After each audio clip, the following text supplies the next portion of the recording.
This is Earthfiles, the award-winning news site with the latest updates in science, environment, and real X-Files. Podcasting in-depth reports beyond the 6 o'clock news by Emmy Award-winning journalist Linda Moulton Howe.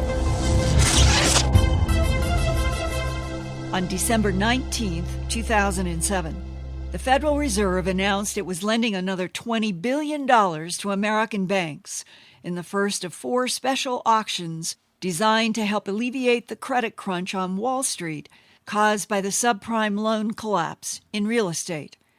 That $20 billion brings the total money pumped into the United States financial sector since June of 2007 to about $500 billion. In its announcement, the Federal Reserve said it was responding to requests for another $61.6 billion in loan requests, illustrating strong demand by banks that need short-term funds. Some market experts doubt this latest infusion of cash will help much. Barry Reiholtz, director of equity research for Fusion IQ, told CNN, quote, "This is a crisis of confidence, not of liquidity or rates. The problem is that people made bad loans. There's nothing the Fed can do to fix this. All they can do is try and reduce anxiety," unquote. And in the December 24, 2007 issue of Newsweek, financial columnist Robert Samuelson wrote about, quote, "A sequel to the subprime mess? The obvious danger is another wave of large losses and a chain reaction of fear that paralyzes and cripples investors, particularly banks," unquote. This is exactly the subject that leads off the 2008 Trends list in the Trends Journal, written and published by Gerald Celente in Rhinebeck, New York. Mr. Celente has often been interviewed by network newscasters, and his trend predictions are generally correct. This week, I talked to him about trends he sees for 2008, beginning with the top of his list, economic 9/11. The economic 9/11, we believe, is going to hit the United States in 2008. And just as the World Trade Centers toppled from the top down, we're going to see the crash happen from the top down as well. This talk about the subprime market, yeah, that's a problem, but nothing compared to when the big firms start failing, when banks go bust, brokerages go out of business. We're going to see some major giant firms fall, get hit by an economic 9/11. We don't know what the fuse will look like, but we know that the bomb is set already. And when it's lit, we believe it's going to happen before June of 2008. What, Gerald, has set this in motion?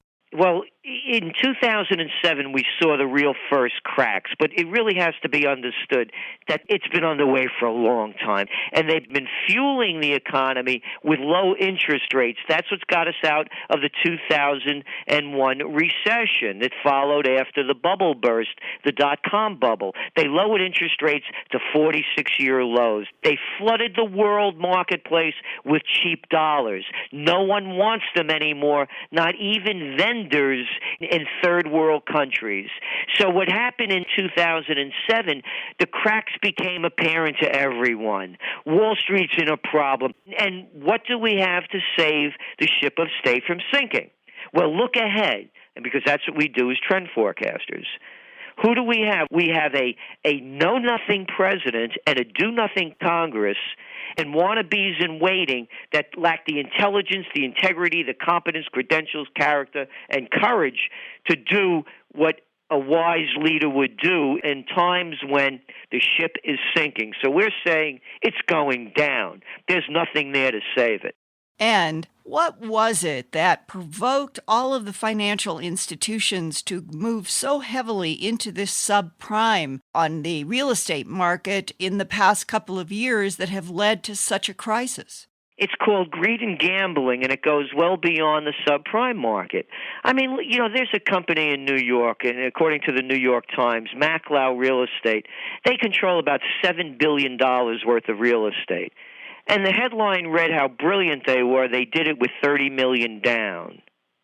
And that's what all of these deals have been. They've been doing these deals with no money down. All of a sudden, Carlyle, Blackstone, groups we never heard of before, only those who really study these things. And all of a sudden, they're buying major corporations that are worth billions and billions of dollars. They're doing this with fake money. This is why people go to Princeton, Yale, Harvard, and the Ivy League schools, so they could get together and do the big deals. And what they do is when this thing starts falling out, they point to the little people, the little, oh, look at that, they went over their head, they should have read the fine print. This is the subprime is just the crack. The real big thing is going to happen, and the real dirty deals have been done are on the top. There are all these leveraged buyouts, Chrysler Corporation being bought up, or Cerebus. Who ever heard of Cerebus? Look who's on the board of directors, Jack Snow, the former Treasury Secretary. Hey, remember Dan Quayle? They found a job for him. He's on it too. So this is what's going on, Linda. It's bigger than them getting into the greed market of fleecing the little people. They're bringing down the whole system, and it's out of control. The Swiss bank announced they're going to be selling 250 tons of gold between now and September of 2009 so they could buy more money to keep this thing afloat. And this is leading to the second trend on your list of the panic of 2008. What do you think is going to happen? Just as when panic struck when 9/11 hit, panic's going to hit the streets again following the economic 9/11. They're not going to know what to do. They're going to be frozen. I just got an email from a publication up where I am, up in the Hudson Valley, Duchess Magazine. It's a very affluent area, Millbrook and Rhinebeck. We're in Rhinebeck. And every year they used to do a cover story of my trends. This year they're not running them because, according to the letter that they sent me, some of the readers and advertisers found them unpalatable. They don't like to hear the truth.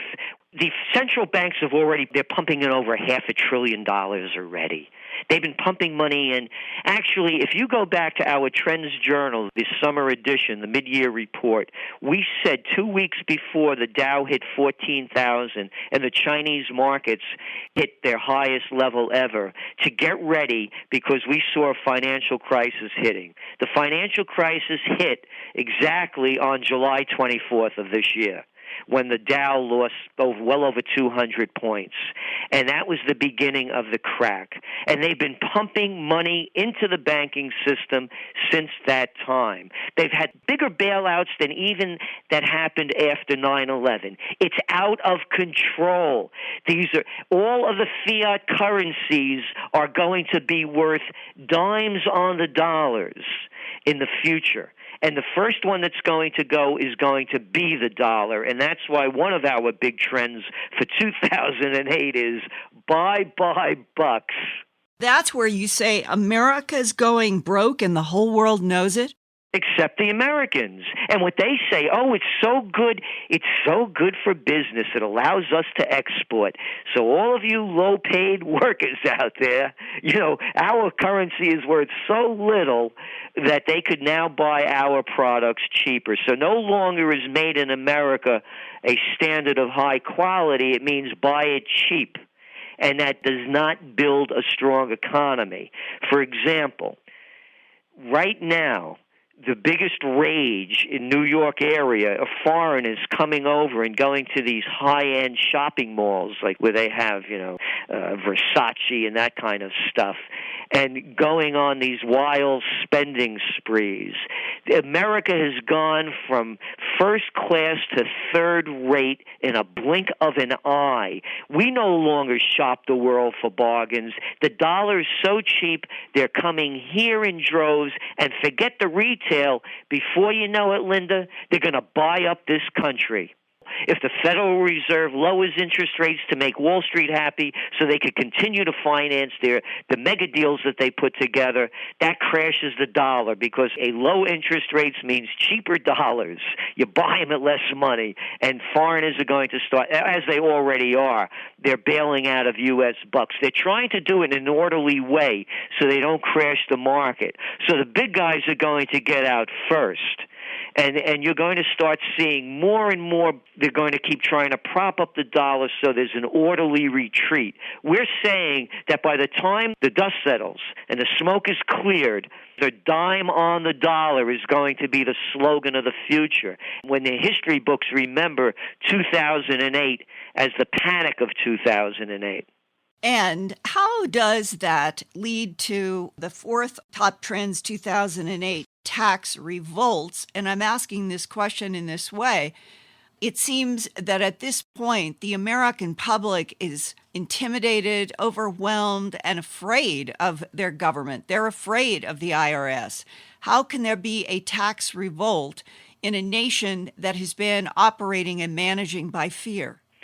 We think it's going to happen at the local level. People can't afford to pay property taxes or school taxes. And when you look at the demographics in just virtually every major community, there are more people without children living in those homes, whether single or empty nesters, than people with children.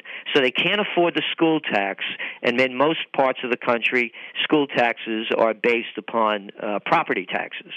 So it's all on the homeowner's shoulders. You're going to see a revolt coming there, and you're also going to see revolts regarding property tax rises.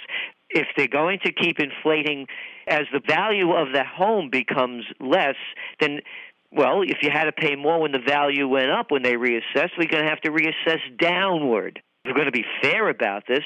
What would be the first signs that you would be looking for that the United States was going to be in a full-bore recession? Watch when one of the big firms crash. That's the sign. Watch like a major bank when that kind of thing happens. That's going to be the first signal. And that was what was going to happen to Countrywide Bank this summer, right? Right, but even bigger than that, much bigger, like a Bank of America, not that necessarily to be it, but of that caliber. Look for something big to break. So we're in a recession already. You don't have to wait for the government's official statistics. Look at what they do. What they do is comparable to when I grew up during the Cold War, what the Soviet Union used to do. They put out this deceptive basket of statistics. They talk about inflation. Oh, we're not adding in food and fuel. Or why not? Well, because according to the pointy-headed professor who says the mean of this line dissects with that line. Wait, what do you mean you're not putting in food and fuel? Who are you talking to, folks? So this is what's going on. That makes it completely artificial when they talk about inflation without two of the biggest, which is fuel and food. It's criminal. It's criminal, and they're doing the same thing with the unemployment numbers. Once you're off the rolls, hey, you're not looking for work anymore. So we're in a recession. The people are feeling it. Every time that nozzle hits the gas tank, there's panic when people fill up their car. Who could afford this stuff? And these clowns on TV saying the consumer is resilient. So anyway, we're warning that there are very rough times ahead, and for people to take precaution now. How can people take precaution when there seems to be rocky financial territory ahead of everybody, including perhaps the rich and the corporations in the next few months? One thing is, don't buy any stuff you don't need. There's this Christmas stupidity of going out and knocking yourself out to buy a lot of things a lot of people don't want that you can't afford is not an intelligent way to make decisions. And that brings us, by the way, into another trend, which is positive. Conservation engineers, how to conserve, how to use more of what you have to a more efficient way and bring in new materials and processes so that we can conserve more. We don't call this the green movement. It's the smart movement. And that's what we're going to see. So there's going to be great job opportunities, great entrepreneurial opportunities for people that become conservation engineers, conservation specialists, using products, services, and intelligence that brings us out of the dark age of overconsumption that we've been in for so long. And it has been provoked by a government who basically says, you consumers, it is your job to go out and spend to keep the economy going. I know. What kind of craziness is this? You know, you're even hearing people like Warren Buffett, the second richest man in the world, warning the nation that it's turning into a plutocracy. I mean, this is him. Right. He's intelligent enough to know. Look, Aristotle was alleged to have said the strength of a nation is built on its middle class, and dumb is dangerous. The more ignorant people are, the more desperate they are, the more it hurts all of us. It's in everyone's best interest to have an informed, intelligent society. We have been in a country that has been cowed by a government policy of fear in all directions. People are afraid to stand up for themselves, and that's what makes me wonder, how do you get to these better steps on your trends like small is big and heal yourself healthcare? How do you get there when it is the entrenched greed corporations that don't want us to wake up and change? Because the vacuum is so big right now. All of the institutions are failing. You name it, education, healthcare, military, economic, medical, they're all failing. When the vacuum is this big, it can be filled with anything. It could be filled with more fascism, bigotry, and hypocrisy, or it could be filled with beauty, art, love, and understanding, and dignity, and passion, and respect. It's up to us to fill it, but people have to do it in their individual lives. People can't do anything unless they go to banks to borrow money to get things accomplished, and then you're right back dealing with the people who have put us in this problem in the first place. That's only part of it. Nobody broke the people's arms to go take out home equity loans. Mm-hmm. They did it on their own free will. And people are spending way beyond their means. Nobody out there forced people to build McMansions or drive SUVs. They did it all on their own. The people have to become more intelligent. They become lazy and information ignorant. And until they change, nothing's going to change. And I believe it's going to change because there are enough people that want it to. It's not everybody is a Paris Hilton fan.